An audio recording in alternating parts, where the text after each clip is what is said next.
మొదటిసారిగా ఆ రోజు సభ్యత్వ నమోదు గురించి మనం మీటింగ్ పెట్టుకున్నాం.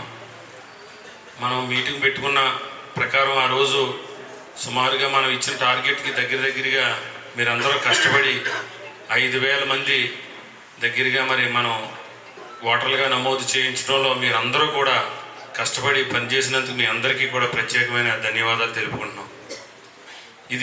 ఈ ఎలక్షన్ చాలా సుదీర్ఘమైన ఎలక్షన్, మీ అందరికీ తెలుసు. నేను కూడా మళ్ళీ ఇలాగా మీటింగ్ పెట్టుకుని మిమ్మల్ని కలవటానికి మరి అవకాశం రాదు.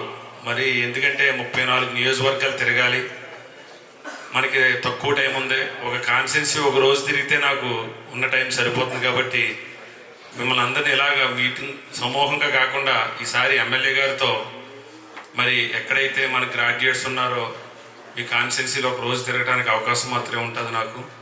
మరి మీరందరూ కూడా అన్యదా భావించకుండా మీరందరూ కూడా ఒక అభ్యర్థిగా ప్రతి ఒక్క కార్యకర్త నాయకులు కూడా మీరు కూడా నేనే అభ్యర్థిని భావించి మీ గ్రామాల్లో ఉన్న గ్రాడ్యుయేట్స్ని మరి చైతన్యపరిచి ఈ కూటమి ప్రభుత్వం బలపరిచిన మరి పేరాబుద్ధుల రాజశేఖర్కి ఓటేసి గెలిపించినట్లయితే మరి మనం ఏదైతే ఈ కూటమిని ప్రజలందరూ మరి ఎంతో అభిమానంతో మరి ఇంత మెజారిటీ రాష్ట్ర చరిత్రలో ఎప్పుడూ ఇవ్వలేదు.